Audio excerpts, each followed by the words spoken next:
Saka para putra Yudana Klaring Sun para putra den kapareng alun pangandika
samara pamoring sukma simoks maya winahya ing asepe sinimpen telenging kalbu pambukaning warana taren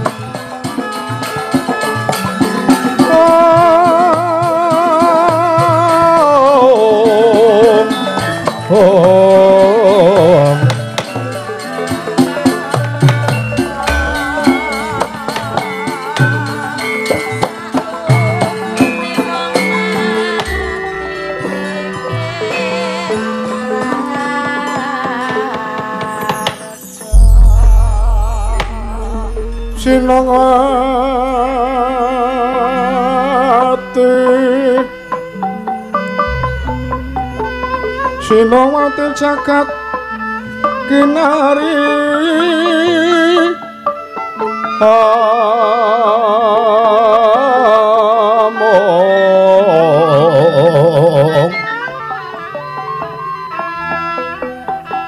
mbak lumembak ombak ing samudra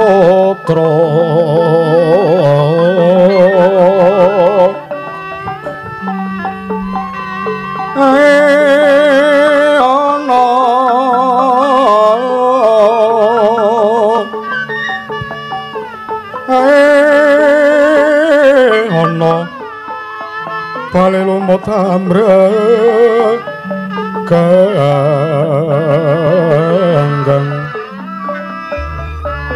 awito dedenceng-dencengan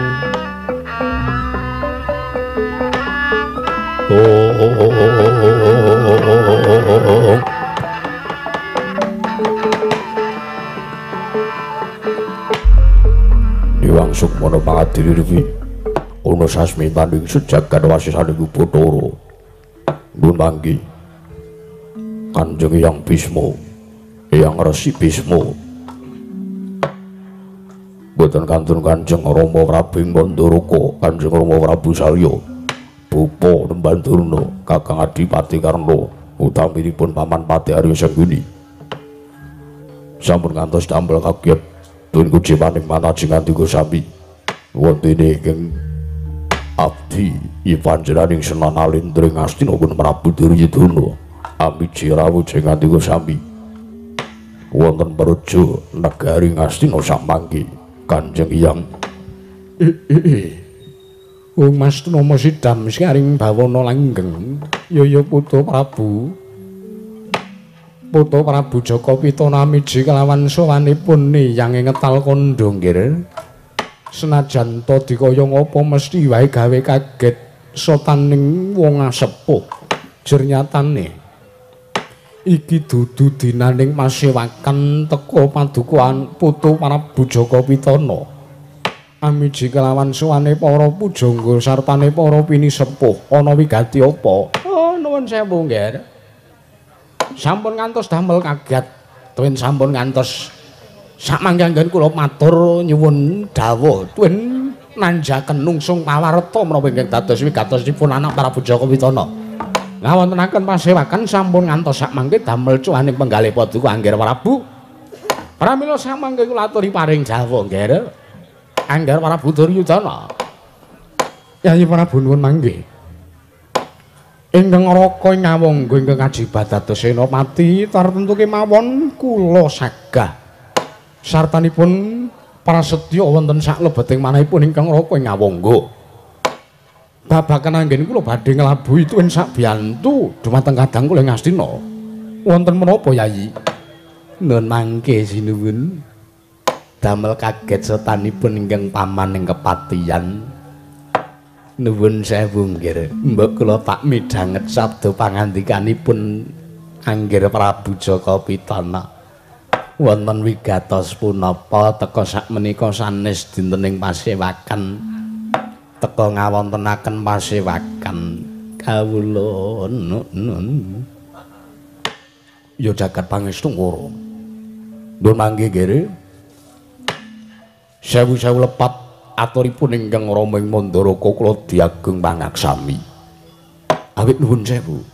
Kula menika ngrumaosi kula jejeripun tiyang sepuh, kula ngrumangsani nek kula niki mesti menawi wonten perkawis punapa-punapa dhumateng anak kula. Senajan nuwun sewu, padukuhan Prabu Duryudana menika anak mantu kula.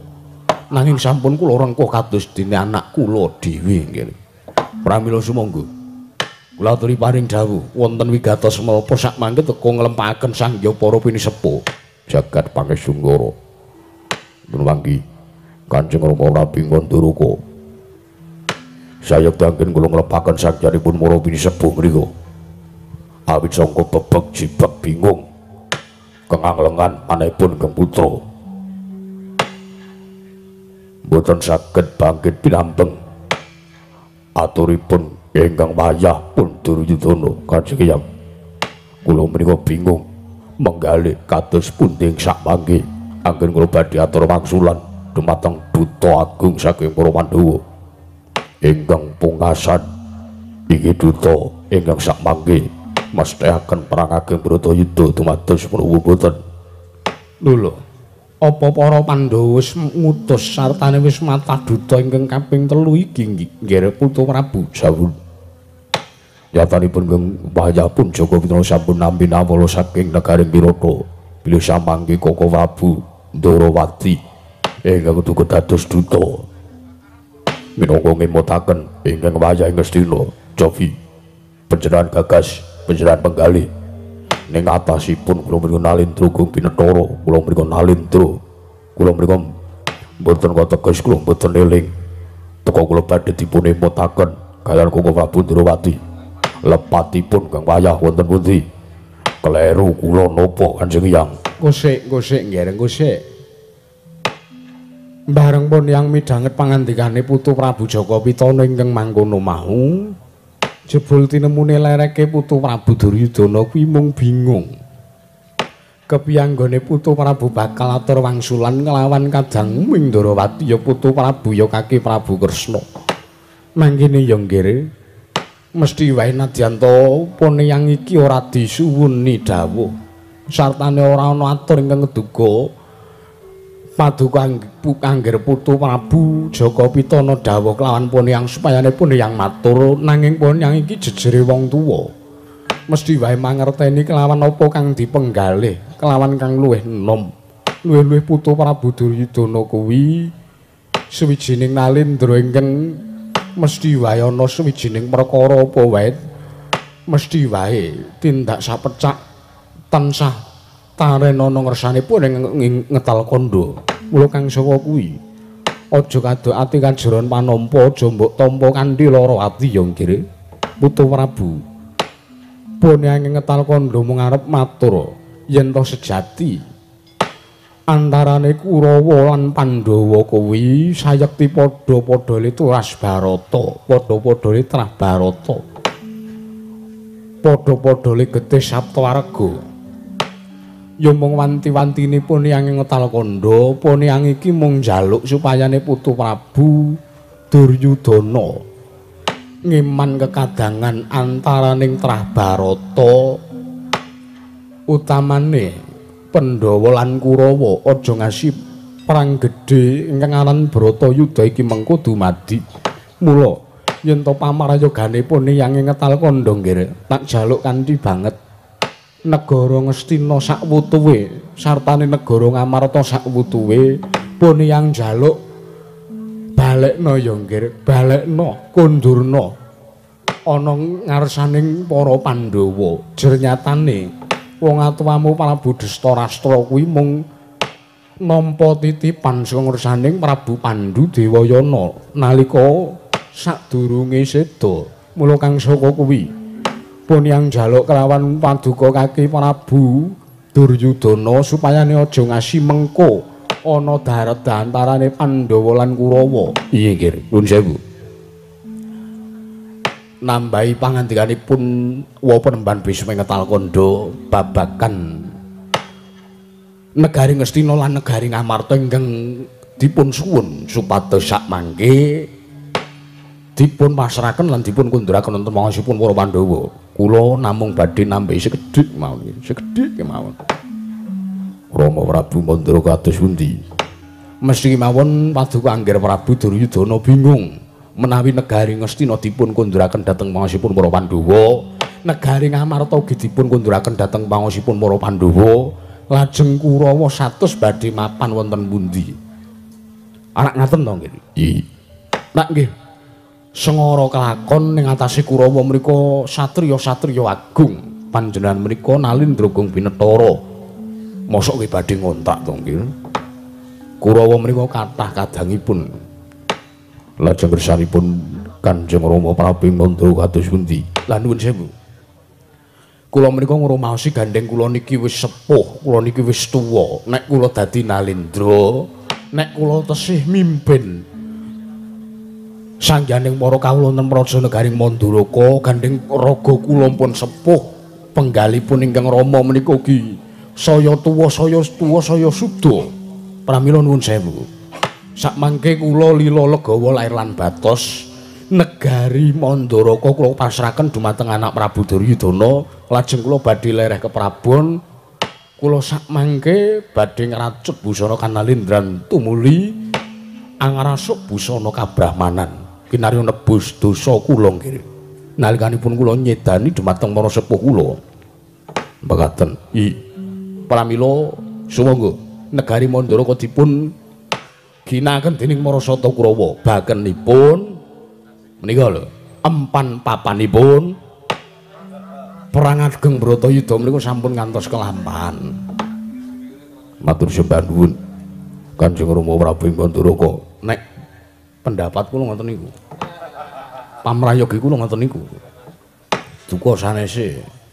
Nuwun mangke Bapak Rembandurna. Wonten dawuh nggih. Dawuhipun Bapak Rembandurna saka lima kados pundi? Oh, nek kula gampang mawon, Mboten sandadak sampeyan menika nglenggahi negari Mandura. Menika nggih sae, Menika dadosaken tujuan ingkang sae. Ancas gegayuhan ingkang prayogi ing atasipun ingkang Rama Mara Sepuh ing Mandaraka badhe masrahaken negari Mandaraka. Sakmangke badhe kaprasrahaken dumateng para sata Kurawa. Awit ingkang Rama ing Mandaraka badhe lereh keprabon tumuli ngrasuk busana kabrahmanan. Ning nuwun sewu. Ingkang bapa menika nggadahi pamrayogi nggih. Prayoganipun ngaten nggih mawon. Kajengipun adil pun kaya sing biyen-biyen pun kaya sing kelakon. Dijolke mawon. Dipun lintu tegesipun kados pundi? Dipun lintu dijolke menika para Pandhawa mapan wonten Praja Negari Ngastina, lajeng para Sata Kurawa mapan wonten Praja Negari ing Amarta. Menika pamrayoganipun ingkang bapa ing Sokalima. Iki mekaten pamrayoganipun bubur Bandurna. Iki monggo menawi Angger Prabu Basukarna nggadahi pamanggih sanes nggih monggo nuwun sewu Yayi. Kakang Adipano kados pundi? Menawi dipun parengaken ingkang Raka ing Awangga badhe sumela atur kula badhe majeng anggen kula sowan. Kasumandaken jenyatanipun mriku dados wewenang Paduka Kakang Prabu Karna.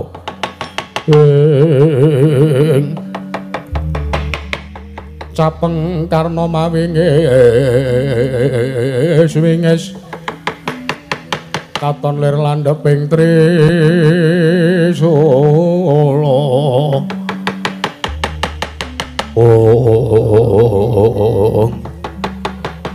Nuwun sewu. Mbok bilih aturipun ingkang Raka ing Awangga sakmangke badhe dipun anggep lancang nggih monggo. Badhe dipun anggep ingkang Raka ing Awangga mriku mboten gadhahi tata krama unggah-ungguh tuwin subasita dhumateng para sepuh nggih monggo mboten dadosaken suwijining perkawis mboten dadosaken geganjelan lan gelaning manahipun ingkang Raka ing Awangga. Kakang Adipati Karna kados pundi? Sareng kula midhangetaken pirembagipun para pinisepuh, para pujangga, para brahmana. Menika nuwun sewu lerekipun kok mong wong sing padha jirih getih wedi mati. Leripun menapa? Pangandikanipun Kanjeng Hyang Bisma ing Talkanda. Nyuwun supados Paduka Yayi Prabu Duryudana ngeman dhateng kekadangan mriku nuwun sewu. Ngeman dhateng kekadangan, tembung ngeman kekadangan antawisipun Pandhawa lan Kurawa menika namung kinarya inggih menika kinarya tameng, kinarya payung, kinarya kekudungipun para pinisepuh ingkang sakmangke sampun boten saged majeng wonten ing pabaratan malih menawi perang ageng Bratayuda kelampah. Menika atur kula ingkang sepisan. Ingkang kaping kalih nuwun sewu. Napa wonten jamak limrahipun salah satunggiling nalendra ingkang kepengin mapan wonten salah sawijine negari. Kok mung trima nglungguhi negara silian, negara lungsuran. Nuwun sewu, menika wibawanipun wonten pundi? Cobi to. Wonten tiyang sepuh ingkang gandeng rumaos sampun sepuh. Nalaripun sampun boten kiyat menawi kedah mimpin salah sawijine negari, kawula sak praja negari. Lah kok teka negarane badhe dipasrahke teng anak mantune. Nuwun sewu wibawanipun wonten pundi?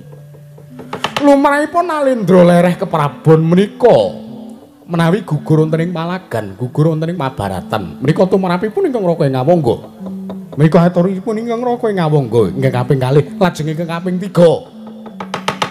Menawi sakmangke Paduka Yayi Prabu Jaka Pitana menika namung badhe nuhoni mituhu sartanipun bangun miturut dhumateng pangandikanipun para sepuh. Nuwun sewu, ginanipun menapa Karna dados senopati utawa praja negari Ngastina? Karna menenga cangkemmu parat.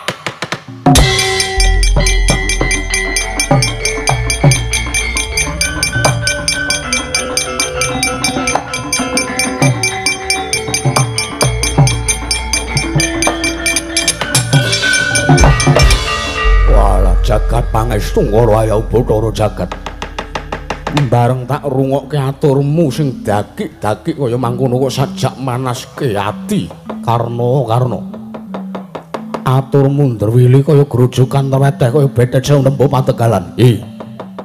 Karna kula wonten maring dawuh Kanjeng Rama Prabu Mandara kesemban kula Kanjeng Rama Prabu Salya. Wah. Nggonmu ngaturke bekti karo aku kok sajak semune ngece kowe. Kowe apa ora eling? Kowe apa ora eling Karna nalikane lakon ana lelakon Suryatmaja maling. Nalika semana bojomu ya anakku Surtikanthi kuwi dadi pepedhingane Angger Prabu Duryudana ning merga saka patrapmu sing durjana. Merga saka patrapmu ingkang murang tata kowe menguja marang mubal babale kanepsun. Banjur kowe tidak sak geleme dhewe. Sing kudune Surtikanthi kuwi dhaup kelawan kadangmu ing Ngastina. Mbok pangan dhewe. Iya. Kowe ngono kok ngeloki, kowe ngono kok nyacat karo wong tuamu. Aku ki mara tuamu, elek-elek tuwa-tuwa kaya aku ki mara tuamu. Derajat apa kowe? Kowe ngina kalawan mara tuamu dhewe. Takon wibawane ning endi? Yen aku bakal lereh ke Prabon negara Mandara tak pasrahke Angger Prabu Duryudana. Tak takon jane sing dadi Nalendra Mandara aku apa dapurmu Karna? Inggih mesinipun wangsulan. Inggih mesinipun Maduka Kanjeng Rama Prabu sesemban kula. Wah, cangkemmu parat. Kowe ora iso mendolehmu matur dudu kok Pandhawa apa dene Kurawa ingkang padha perang gegempuran nampyak awur-awur. Nanging saiki Karna kelawan Ratu Mandaraka. Ayo. Yen pancen kowe wani karo maratuamu dhewe patenana malah sisandene. Mengko aku bisa tentrem ana ing kasuwargan mergo aku dipateni karo mantuku dhewe. Tur meneh yen to ngasih kedaden Karna mateni karo Prabu Salya iki rak padha karo aku nalurekke kelawan lakonku mbiyen. Aku mateni kelawan maratuaku dhewe Kanjeng Rama Penemban Bagaspati. Ayo wangsulan. Aturmu sajak nyelekit ning jero ati Karna.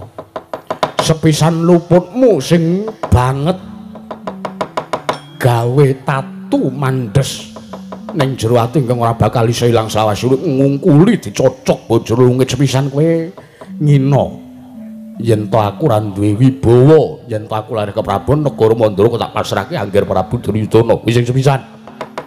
Sing ping pindhone kowe ngoman-oman sartane kowe nganggep yen Tawa Penemban ya eyangmu ing Ngetal Kandha kuwi pendhita ringkih. Rumangsane apa kowe? Kowe bayi lagi wae meguru anyar. Kowe durung tau tating mangerteni marang kridane eyangmu ing Ngetal Kandha lha kok iso nyacat nyocot sak gelemu dhewe karepmu piye kowe? Kowe uga ngremehke sajak ngremehke kelawan Begawan Durna. Durna iki gurune Kurawa. Kowe iki ya perangane Kurawa, kowe ngewangi Kurawa nyengkuyung Kurawa. Kowe iki ya dadi murite Kurawa. Lah kok gurumu dhewe mbok oman-oman kaya ngono. Nek mung sak upamaku sing mbok cacat, upamaku sing mbok oman-oman aku mbok wirang-wirangke ning ngarepe wong akeh, ora apa-apa. Ning sesumbarmu ingkang ora iso ilang selama urip kaya mangkono kuwi Karna, kuwi mung bakal gawe kapitunan awakmu dhewe. Nggih. Sakmenika dipun sawang kemawon. Menawi pancen estu mapanipun Adipati Karna wonten praja negari Ngastina boten dipun betaken, boten dipun ginakaken minangka senopati, nggih monggo. Nyai Prabu Duryudana kula aturi nyeksaken menawi badhe mituhu mbangun miturut lan aturipun para sepuh Joko menika.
Sri Ngastina Maha Prabu Duryudana Bari ningsun Werkudara den kapareng alun ngandika Om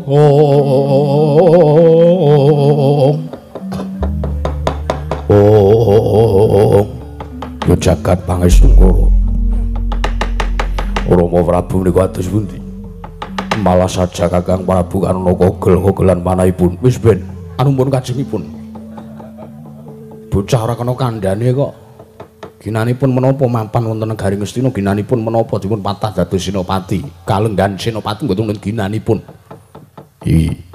ning atasipun kula menika lho nggih kula niki mara tuwane kula diwaneni napa meneh nuwun sewu amit sewu namung panjenengan lha napa malah sakmangke namung badhe mbabar wirang Ratu Ngastina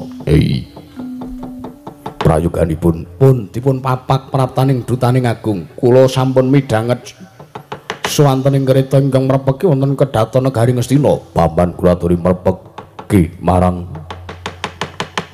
Rawuhipun Koko Prabu Ndrawati inggih ngestaken dawuh nyuwun pamit madal masilan nggih dados paman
tata trapsilanira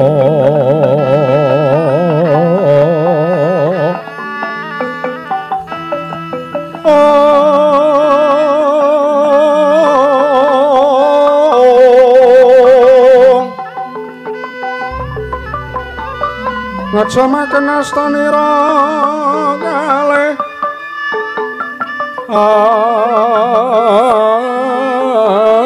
astanira kalih pisan yen ngandika magawe pronto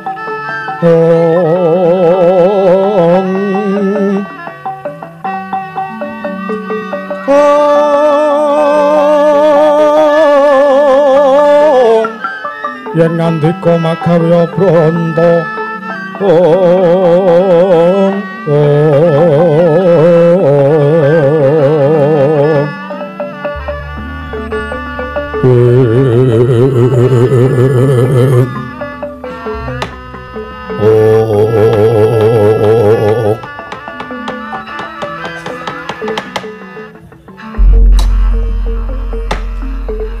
ngaturaken pambagya harja kasugengan arawipun Koko Prabu Ndarawati, Koko Prabu Sri Bathara Kresna inggih ingkang minangka dutaning agung saking para Pandhawa. Koko Prabu Unamit pasang Kalimantan tinebena ngaduri dumawing tawang tuwang linepat ing tolak manu. Yayi Prabu Jaka Pitana kawula nuwun inggih. Awit berkah pamujinipun Paduka Yayi Prabu Duryudana mapan wonten negaring Astina ingkang raka ing Dwaraka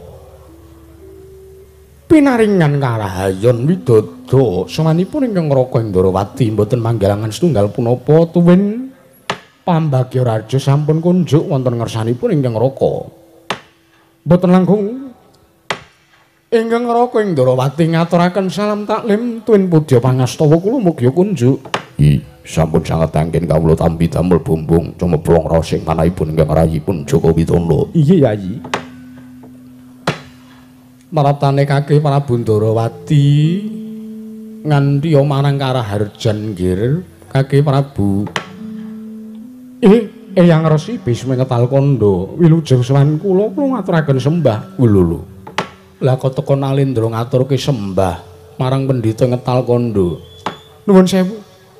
Jer nyatanipun kula tinemu taruna lan Paduka Sang Pinandhita menika inggih dados pepundhen tuwin sesembahanipun ingkang abdi inggih ingkang wayah punata Ndarawati. Ngono nggih. Ya tak tampa tiba sepadha-padha Kakih Prabu. Lole kenthos waru gembal manyar-manyar duk ning dungkul wana alas dadi wana.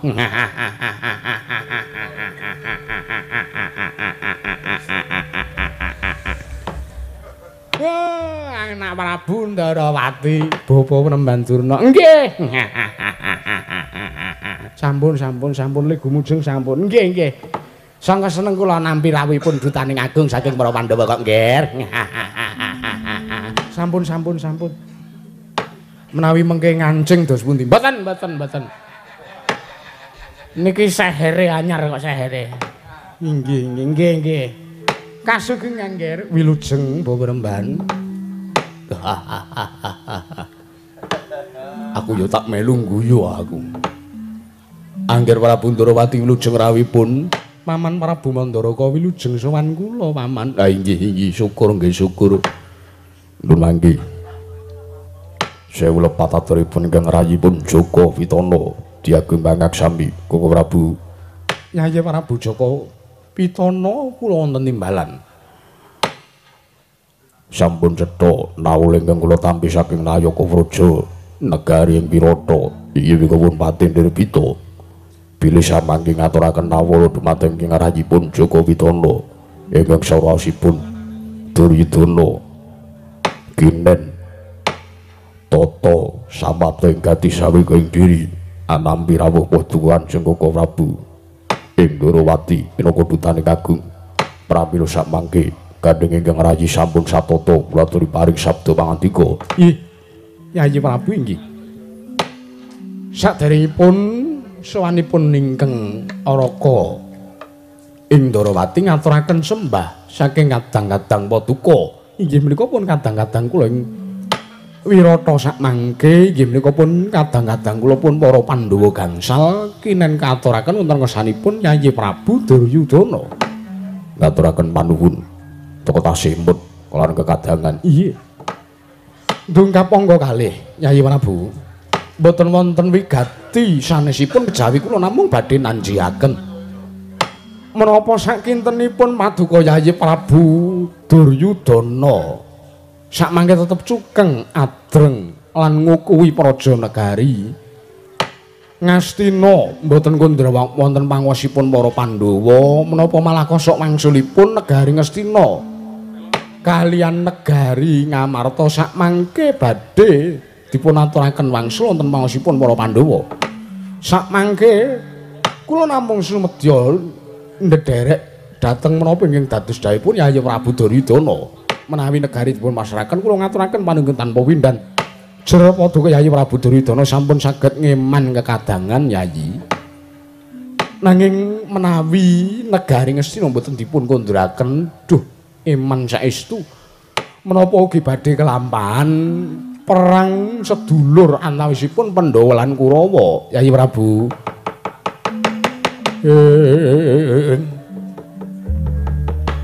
Nalendra mbek marwa sing sang katriku mulung mangrompak ing wadya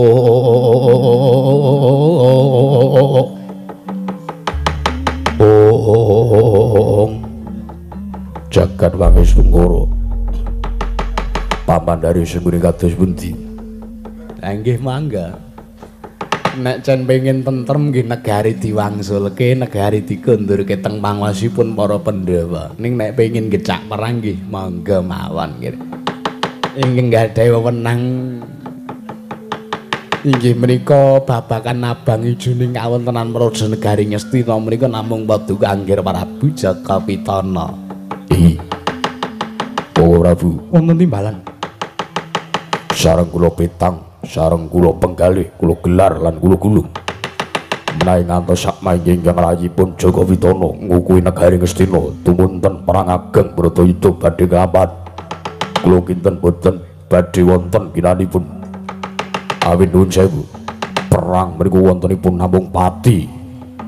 Wontenipun namung tangising para wadyabala, tangising para kawula ingkang sami kelangan dumateng kadang Sinarawati, para sedherekipun mitra rawang lan kulawarganipun.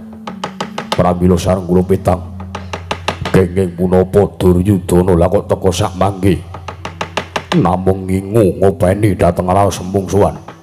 Sareng kula gelar kula gelung sak mangke kula langkung prayoganipun negari Ngastina kaliyan negari Ngamarta sawetahipun kula kunduraken wonten pangosipun para Pandhawa jagat pangestu. Matur sembah nuwun sanget Yayi, matur sembah nuwun.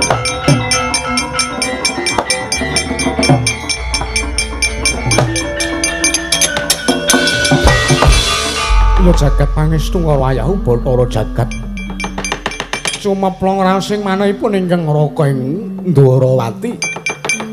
Teka sak mangke Paduka Yayi Prabu Jakapitana masraken lan ngunduraken negari Ngamarta menapa dene negari Ngastina dhateng pangosipun para Pandhawa. Iki teges menawi mekaten lampanipun Paduka Yayi Prabu Duryudana taksih ngeman dhateng kekadangan alisipun Trah Barata kasinggihan. Nanging ingkang ngraka ing Ndwarawati namung memuji mugi-mugi ingkang dados pangandikanipun Yayi Prabu Duryudana menika kala wau lair terusing batin. Awit nuwun sewu Yayi. Anggenipun ingkang ngraka ing Ndwarawati praptonton Praja Negari Ngastina menika sakmangke kula kadherekaken dening Jawata cacahipun catur ingkang sakmangke nyekseni perang ageng Bratayuda siyos kaleksanan punapa mboten. Lah menawi mekaten menika panjangkahipun ingkang ngraka ing Ndwarawati ingkang sampun Paduka ngendikaken menika mboten namung kinarya abang-abang lambe, mboten namung samudana, mboten namung lelamisan. Nanging pancen estu lair lan batos Paduka Yayi Prabu Duryudana ngeman dhateng kadangan. Para kancang.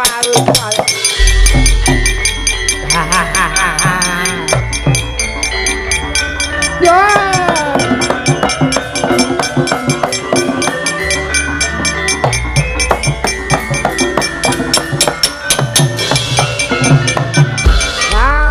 Kencang marudaya mak balong ali cedhe sapa sing gawe. Ya kula Duryudana. Panjenengan ulun mboyangira babar pisan mboyanyana mboyangira. Yen ta semono lair lan batin jeneng kita ngeman kekadangan lan tantanane Kurawa lan Pandhawa ya.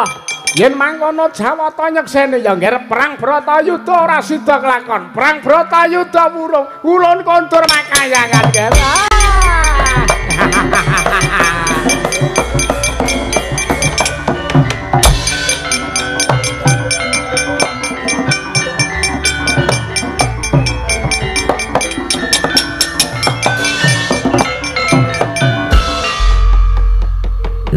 yayipun Joko Pitara Kijong Ngeprong wondene samangke saged bucal araos memungsuhan antawisipun para sata Kurawa kaliyan pun para Pandhawa. Inggih. Pangaten ingkang ngraka sakmangke nyuwun kanthi sanget Yayi. Menika namung kinarya tandha kekancingan bilih perang ageng Baratayuda. Wurung lan boten siyos kelambahan. Kula badhe nyuwun sakmangke Yayi Prabu Jaka Pitana kula aturi tapak asta wonten ing Martisara ingkang sakmangke badhe kula cawisaken. Sumangga samangke kula badhe tapasta wonten ing wujuding Martisara. Koko Prabu.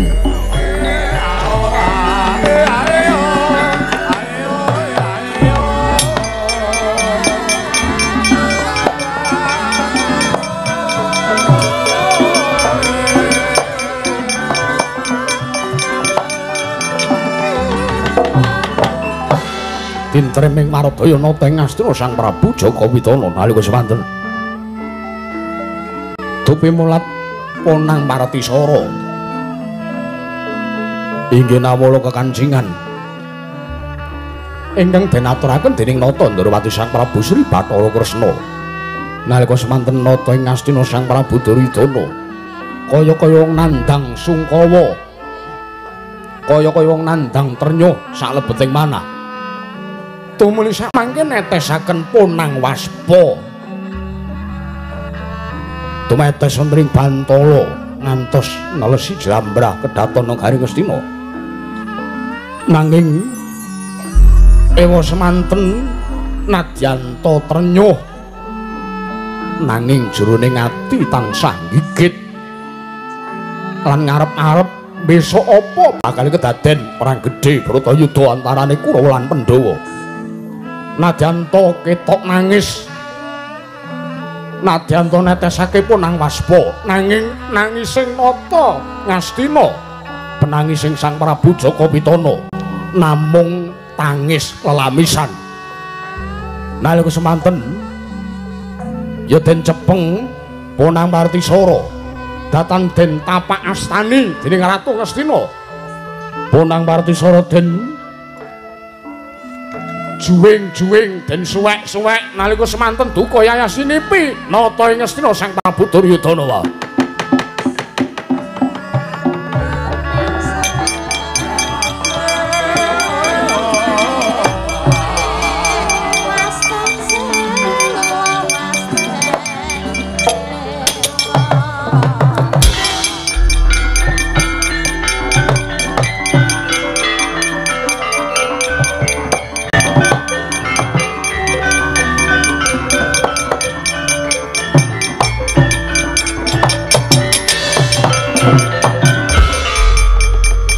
Nuwun mangke Martisara mboten dipun tapak astani dening Paduka Yayi Prabu malah sak mangke dipun juwing-juwing kados mengaten nuwun sewu wonten perkawis menapa Yayi Bedaya apa Duryudana kuwi utawa Duryudana balekke negara Ngastina pancen sing kula angkah perang gedhe Bratayuda dumadi sekawit pancen Nata Ngastina masrahaken baline negara Ngastina lan Ngamarta merga disekseni dewa papat. Kula ngerti. Kula ngertos sampeyan prapta teng Ngastina niki nganti marang dewa papat nyekseni marang atur Duryudana ning sakmenika dewanipun lunga sing nyekseni pun boten wonten dewanipun minggat dados aturipun ngendikanipun Ratu Ngastina kula jabel negari Ngastina kula kuwi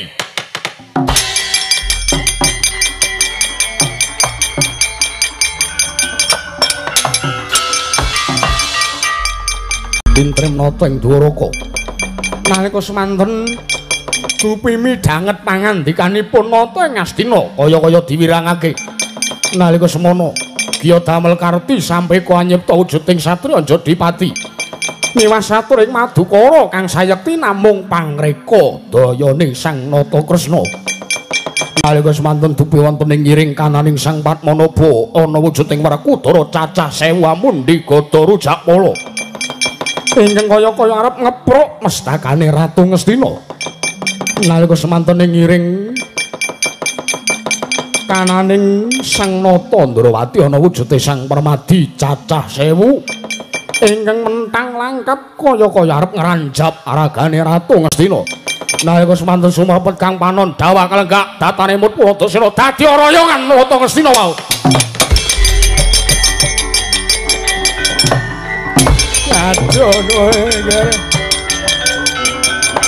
Lah dadi Waduh Putu Prabu kena ngopo kene? Wah, Prabu kae ngopo kene?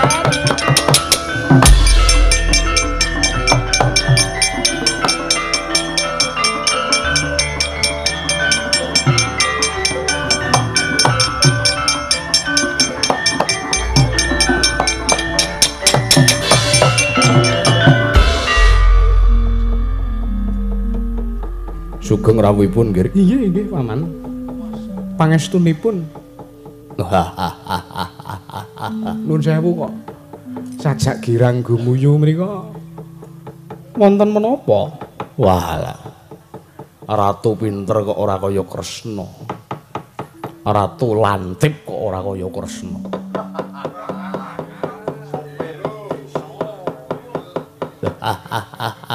Pintere le nyulap ning atase kedaton kanan agung kaya ngene kok kula niki dayoh lho nggih teng mriki. Nggih, kula dayoh. Nggih, paman. Lah kok dadi ana wujuding Werkudara cacahe 1000 teng ngiring kanane sampean. Terus sing ngiring kiwa wonten Permadi cacahe 1000. Wah, mongko mentang gendhewa kaya-kaya arep ngranjap ragane Ratu Ngastina. Jos ngene. Sing jos napane? Lho sampean iki lho. Ratu pinter kok ora kaya Ratu Ndrawati, ratu pinter kok ora kaya Prabu Kresna. Dasare piyayine bagus, isih enom. Hayo to? Iya. Isih enom, mongko pinter olah kridaning klenik. Ha ngene. Menawi mboten Ratu Ndrawati mboten badhe kelampahan. Sampun ngantos ngalembono dhateng ingkang putra Ndrawati. Paman mboten kok ngalembono. Ngalembono niku nek digawe-gawe. Lho lah iya, anu lah nggih. Kula niki mboten ngalembono. Sing kula aturke niki nyata napa wontene. Nggih. Lho lah nggih. Ratu bagus, pinter, wasis, lantip panggraitane. Mongko garwane 3 wae. Donya kaya-kaya dipek dhewe. Inggih Paman Prabu, pamujinipun. Lho lah nggih.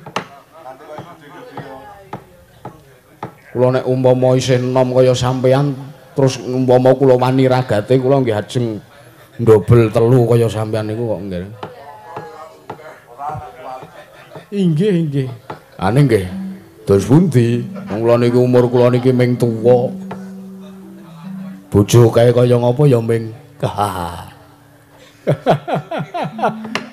Kula niki pun sepuh kok nggih. Kok girang gumujeng mriku kenging napa? Mbon tuwa mung kari karepe. Nek mboten dipun surung-surung wujudipun menapa menika mboten kiyat. Inggih. Nuwun sewu kok mboten melajar. Melajar pripun? Menika wau lho. Anggenipun Yayi Prabu Duryudana dados royongan kok mboten melajar nututi wonten ing kedaton. Yaine kok lari-lari nggih. Yaine kok mlayu-mlayu nuwun sewu lho. Mbok lenggah teng mriki mawon kepenak jagongan kula kali sampeyan mboten saenten kopine mumpun seger. Ibarate nuwun sewu, nek jagongan kali wong pinter niku ngibarate seger sing tanpa ngombe, wareg sing tanpa mangan. Inggih. Ha inggih. Ingkang pamaning Mandara menika prasasat mendak-mendak dina. Wah, kula duweni panjangka kapan kula iso didaya kaya Kresna.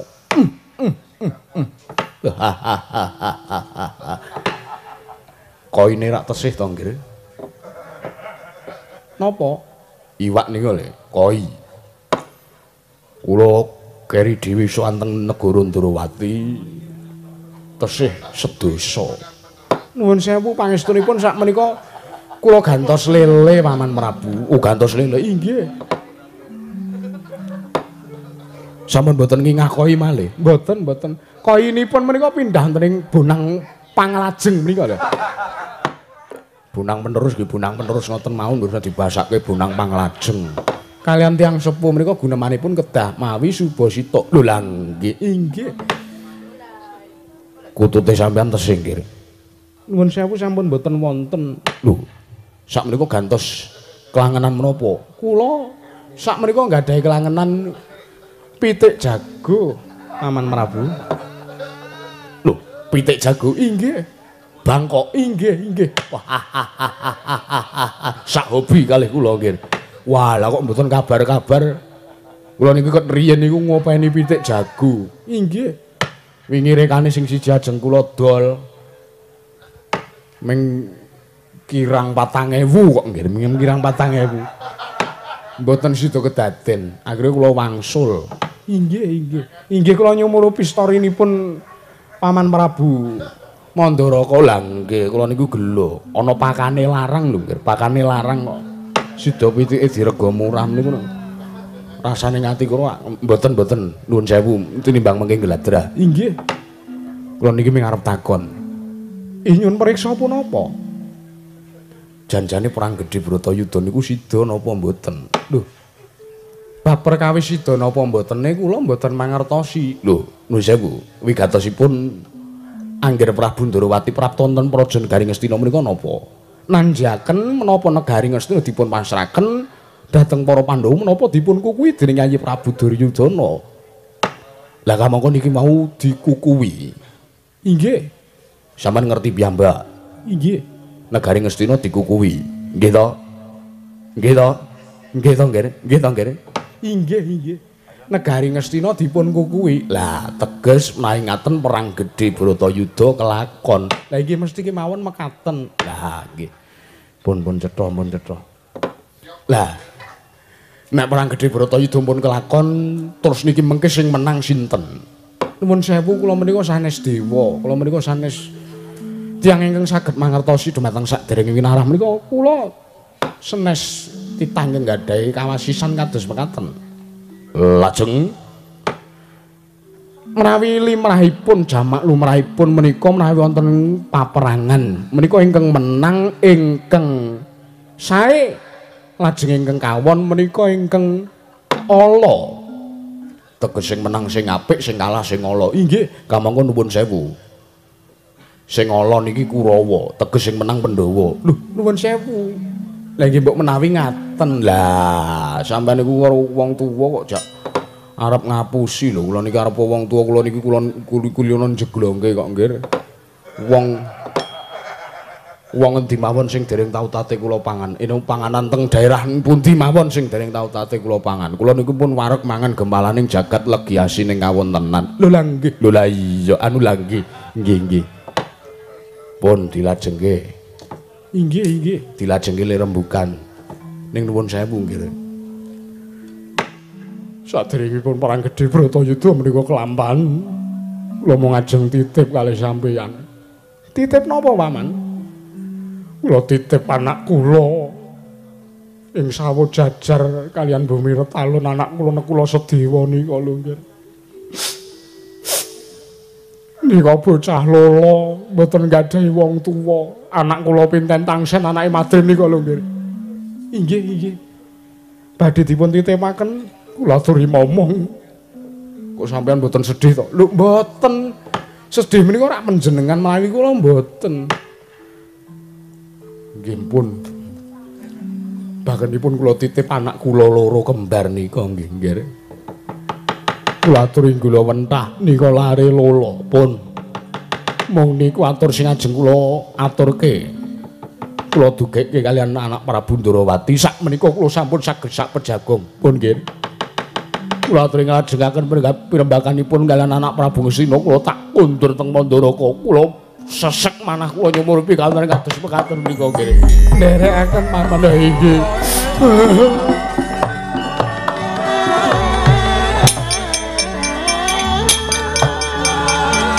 Selamat nggih.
Anut lakuning Kurawa ngene ngeling ana patine sira risang abi manyu ong ong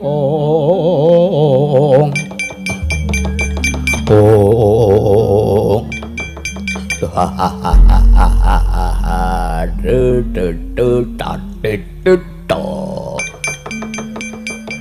le nimbali kelan Dursasana enten apa le enten apa napa Dursasana sapa ngapunten karang kula niki kembar iya jan kembar aku dhewe ra iso mbedake bur sinten Burisrawa pun sipur ngono ya aja kaget kae aja girang gumuyu terus ndi le sajak pancen perang gedhe Bratayuda bakal kelakon merga iki mau dutaning agung saka negara Wirata wis prata ning Praja Negara Ngastina ingkang wigati nanjake kelawan anak Prabu Duryudana. Lah, terus pripun? Kaleksanane negara Ngastina dikukuhi dening anak Prabu Duryudana.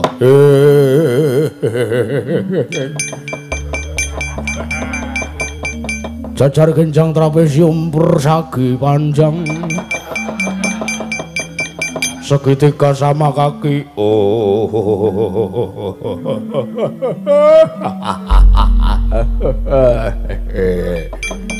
ora tak takon kowe iki njaga kanan negara Ngastina kok mripatmu abang nun kowe njaga kanan negara Ngastina kok mripatmu abang menteman iyalah bur iki saya tua rasaya mendho rasaya ngandeli lemu ibadah mah mendem sing tuku arak kula kok sing cangkeman sampeyan niku karo kowe pripun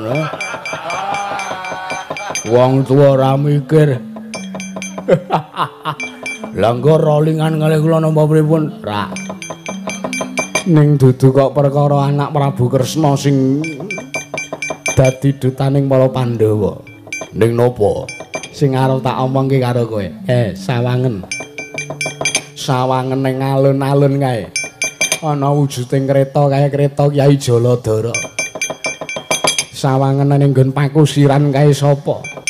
Lungguh petangklingan karo udut glelang-gleleng gembela-gembelo sirahe. Kaya-kaya negara Ngastina ki teke kakek moyange napa piye wah la bangsat arek bungkek medhon wis halo babu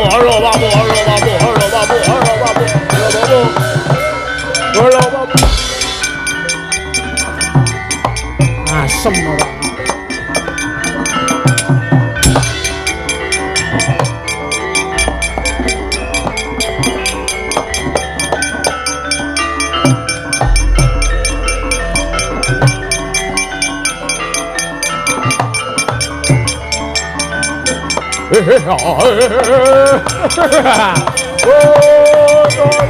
Bueno.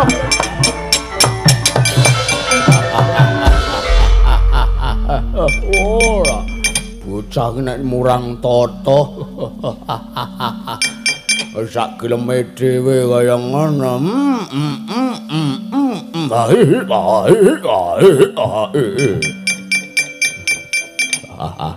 Bungke sencake kowe kok bisa padha karo mbiyen wae kowe Rene medun parat kowe tau ndang ora ndang medun karepmu piye beh Kakang Burisrawa. Apa? Aku methuke karo kowe. Kowe wiwit biyen nganti saiki lak kok padha. Lagak lagianmu seneng ngomben. Ae kok kancang medun. Medun, Des, medun. Rumangsane iki negarane nggone mbahmu dhewe ngono wae. Medun. Ora medun pateni nang kene kowe. Yo, tak ladeni sak karepmu. Yo, rono yo.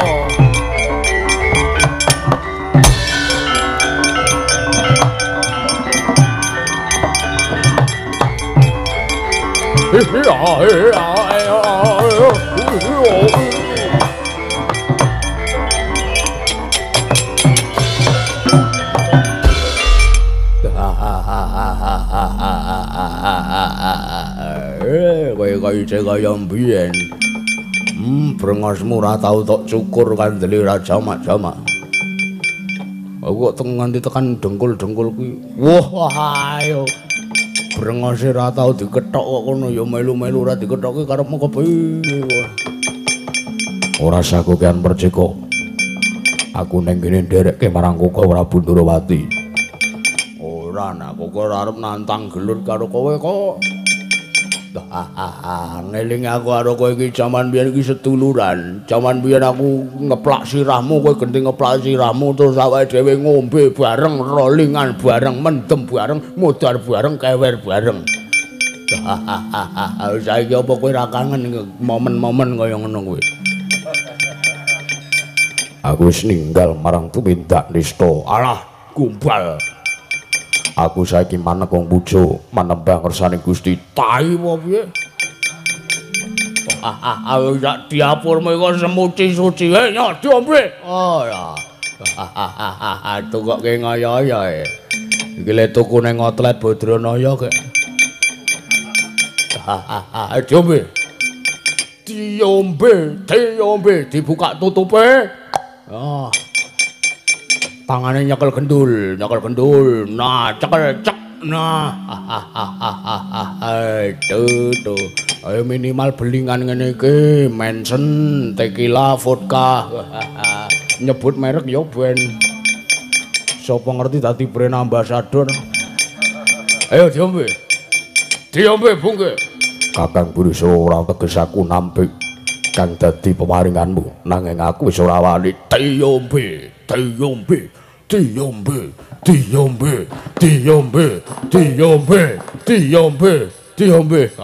Ora tok ombe, kowe tak puloso apa lakon kowe tak rutuk mari peksa. Aduh.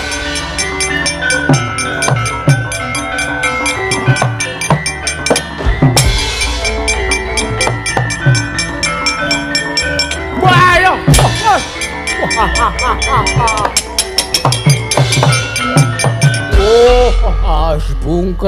Bungke. Kowe kok mancing mobal babale nganepsone Burisrawa ya. Sekawit aku kowe karo pas seduluran. Kowe mung tak kon ngombe kok ora gelem ya. Nek pancen kowe njaluk tak ladeni ya, ora ladeni saisa aku gerut karo aku kene.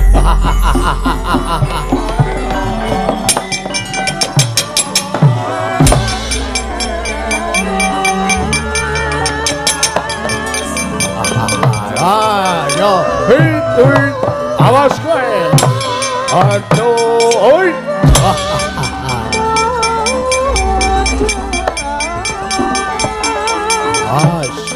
Oi, biar pecah dadamu kowe kaya ngene kejalukanmu kowe anak kowe kowe. Aduh. Tudinge kurang dawa. Pit. Oh, wah.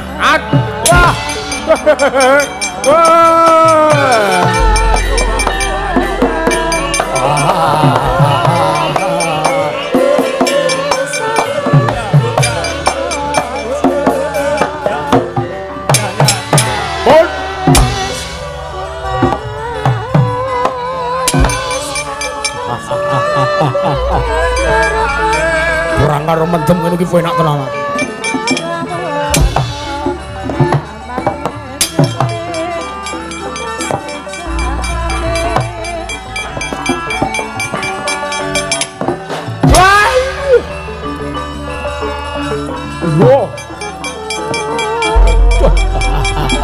Atos kowe ngantemu padha biyen kowe. Ayo, ayo.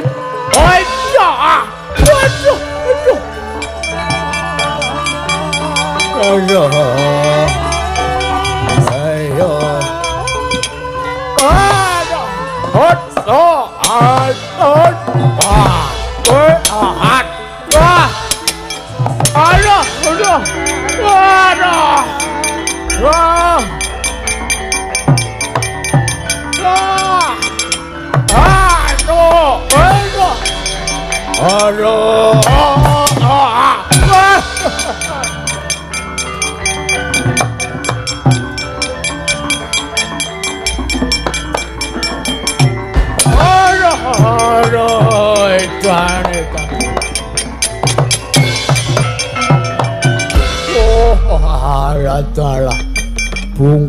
Bungke durung babak kulitmu durung putung balungmu kowe matak aji saya kawijayan ngampleng sirahku mapeng aku ra eling saknalika aku mbok getak tiba ning kene dasare aku ya mendem dik yo bungke aku bloko aku wektu iki ngalah aku tak ngundur aku ning ditenono sesuk Titi Wanci perang gede Bratayuda kelakon tak bales aku males ngudi tuwa lara wirang karo dapurmu bae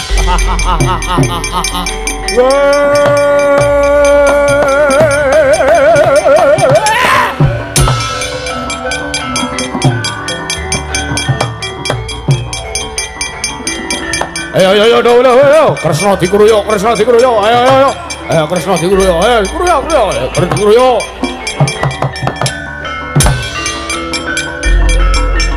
Ayo, nonton derwati dikepung, kruyo.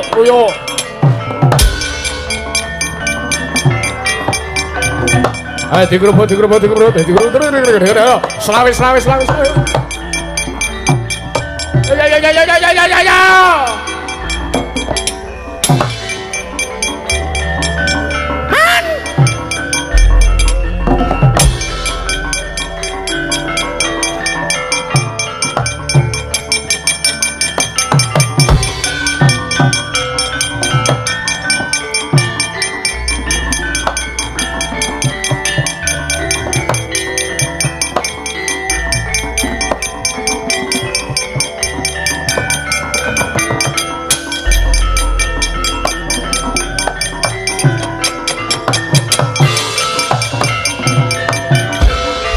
Setyaki mlayu-mlayu keweden ana apa Dimas? Nur manggi ngaturaken ketiwasan piye? Kula aturi midhangetaken lan kula aturi nyawang barisaning Marasata Kurawa sak mangke badhe ngepung dhumateng padukan Jengkoko Prabu manjinganing kampung pun Kakang Dimas.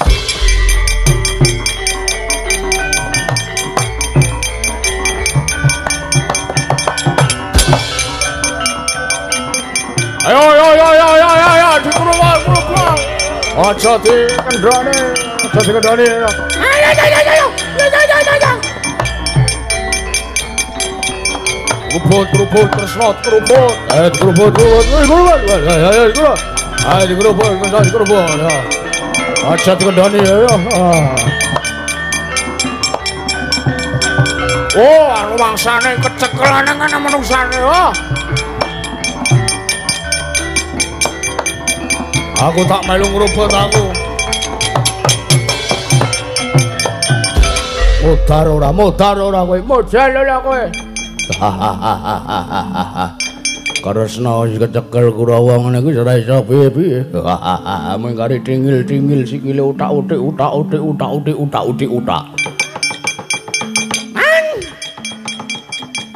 Kowe golek sapa e? Paman Sengkuni ra melu ngrubut kok.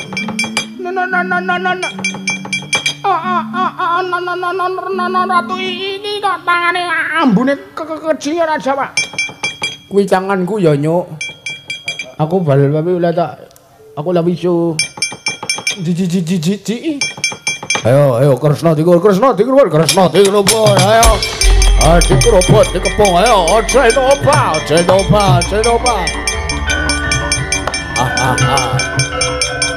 Ayo, aduh, piye iki? Oh.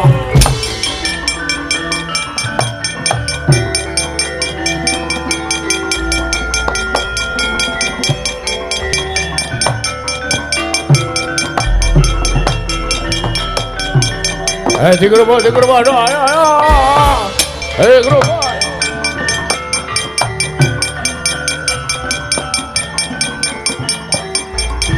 Gerobak. Dikelopet, ayo. Lopet. Nalika semanten. Ayo. Nenggih nata Ndrawati Sang Prabu Sri Bathara Kresna. Ingkang kinarubut dening Sang Hyang Parasata Kurawa. Nalika semanten sanga wis bingung telenging manah. Nalika semanten giya nyenggol bedaring Kyai Kisawa. Saknalika dadi yaksa sak gunung, rong gunung, telung gunung, pitung gunung gedene ngebaki jagat.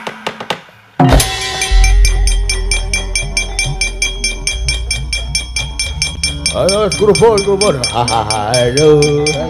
Ayo, modal ora kowe.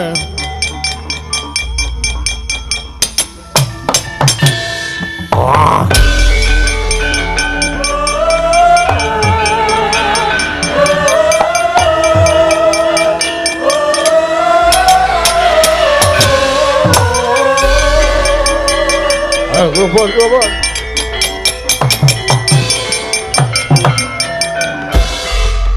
Tang celah. Wae ngapa itu? Wah, lha ijan. Kula wong nganti bingung ajeng gujeg sing pundi niki. Edan. Lah kok cikile dadi abuh kaya ngene kepiye kaya? Dah sajae Kresna kena penyakit beri-beri. Wah kena kaki gajah iki kok Kresna lara, Kresna lara, sikile abuh.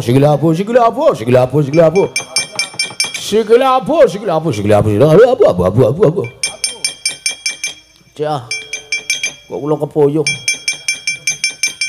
Ngujeket mau ku ya mangcane lah kepoyong napa piye.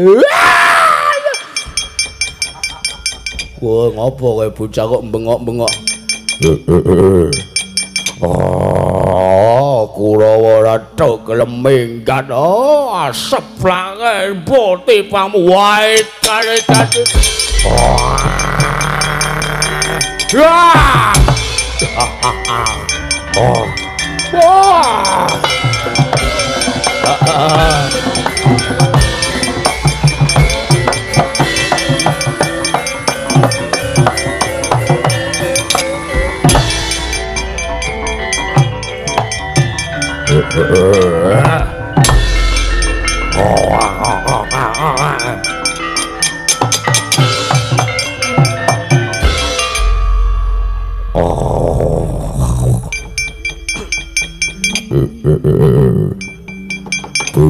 Bujleng iblis lanat padha cekan.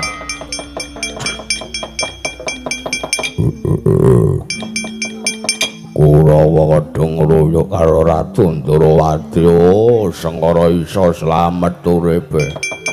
Mbasan tak pitung-pitung, tak gagas, tak gelar, tak gulung.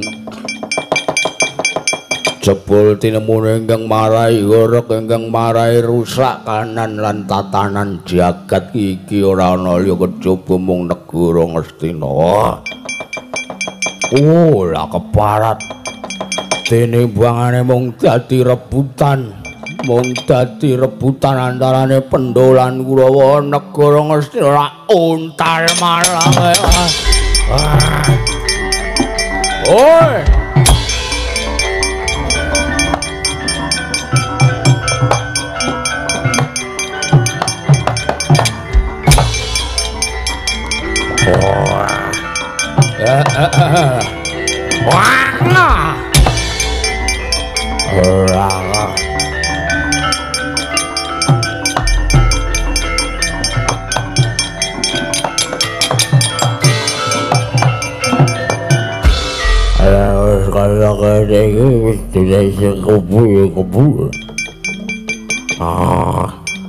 negeri kini wis upakan di sepaku.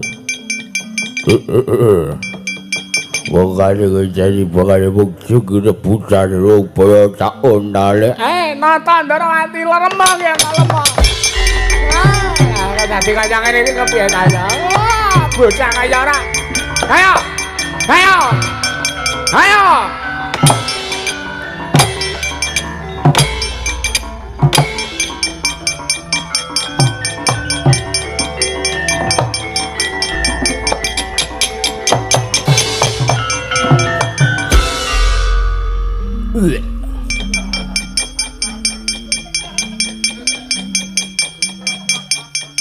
Wah, ceret dengkul kita kira. Pukulan rada ganggu ae. Lagi penak-penak mangan kara. Lah kok dadi sageleme dhewe jeneng kita ku ya.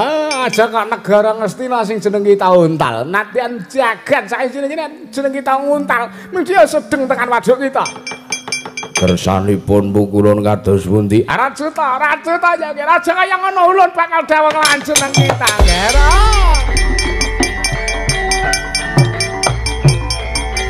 Waduh.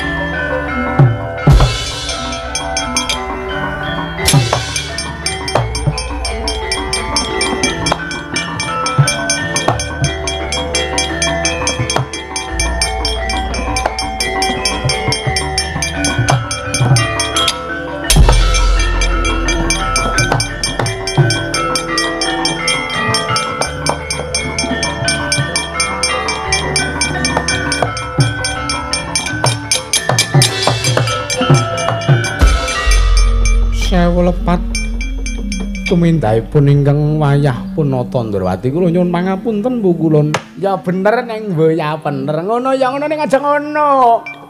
Inggih nyuwun pangapunten. Iya. Wajane dian nganti judhek kayangan dewa do bubar mawut nyumurupi krida kita iki mau. Inggih. Prastawa dawuh kados pundi Bu Kulon? Ingkang wayah pun Kresna nyadong dawuh. Ngene ya nggih ngene. Jebul tinemune bareng para dewa catur iki mau mungkur saka negara Ngastina lah. Jebul tinemune jebulane ya tinemune. Ratu Ngastina sing aran Prabu Duryudana cukeng adreng ngukuwiyo nganti gobyos. Bingung kula. Nyumurupi kanan negara Ngastina diuntal karo buta. Nggih. Jebul tinemune dikukuwi dening Ratu Ngastina teges perang gedhe Bratayuda. Mboyasu meneh bakal kelakon nggih. Nyatanipun sampun dados pesthi ning kodrat mboten saged dipun napakaken malih. Ya. Ya mong wanti-wanti dawuh ulun bakal dawuh lawan jeneng para jeneng kita Balya ning negara Wirata. Nggih. Nanging sadurunge tumeka ning praja negara Wirata, ulun njaluk kelawan jeneng kita Yangger. Boyongan Dewi Kunthi Talibrata ingkang samengko mapan ning Kadipaten Panggombakan. Merga mangene, yen nganti para Pandhawa ora ketenggon, ora tinunggan dening Dewi Kunthi Talibrata, sing ora bisa unggul jurita ning perang gedhe Bratayuda. Mekaten pukulun ya. Paningkaten prastawa dawuh duka ingkang wayah punata Ndrawati nyuwun pamit. Ya, padha jeneng kula uga nyuwun pamit. Ulun bakal kondur mangkayangane. Budal dhewe-dhewe karo selang-selang.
Kuning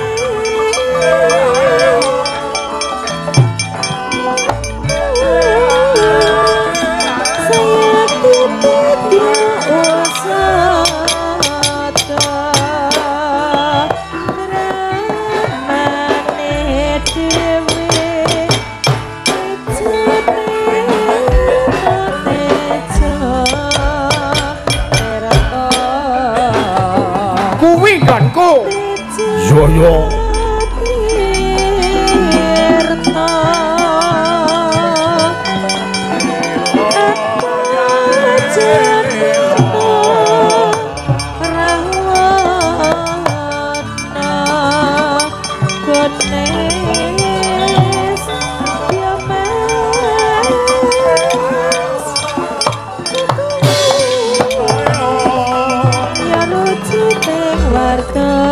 kayon katiyo pengangin sumyak swarane ingkang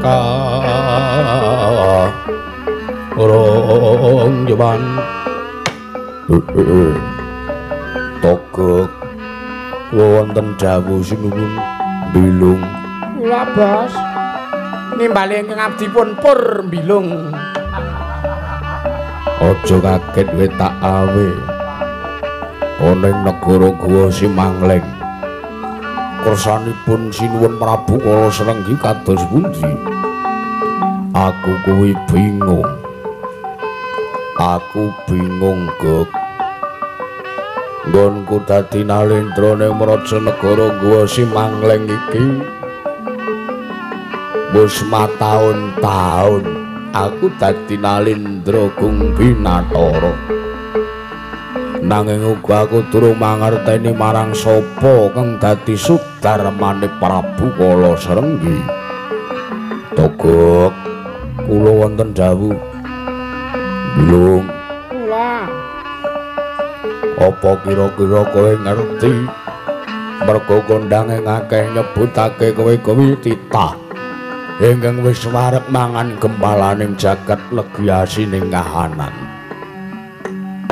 Lah nek sampeyan nanjihke babagan kawontenan sinten tiyang sepuhe Gusti kula ing Guwa Simangleng, nggo mboten sah kakehan omong pun kula kanthi budal mawon, nggo. Kula critani teng dalan terus mengke sampeyan kedah tumindak kepripun mengke dirembuk kalih mlaku. Ya Long. heeh Aku arep mbok kanthi menyang endi? Punda, kula aturi percaya kalih Togo kalih Bilung. Mengke kula derekke sampeyan ngerti dhewe pirsa dhewe kena ngapa sampeyan boten dadi siji kalian sudarmane sampeyan. Yo, yen mangkono aku mung manut karo aturmu. Ayo Long. ya nyanggo iringan apa iki Sak arepe. iler-iler Ayo sing pas tintingan lho iku ora. aku nggo gamelan dhewe kok Sing pas. Ji. Ah semono kuwi. iler-iler tandure Yo kula dherekaken.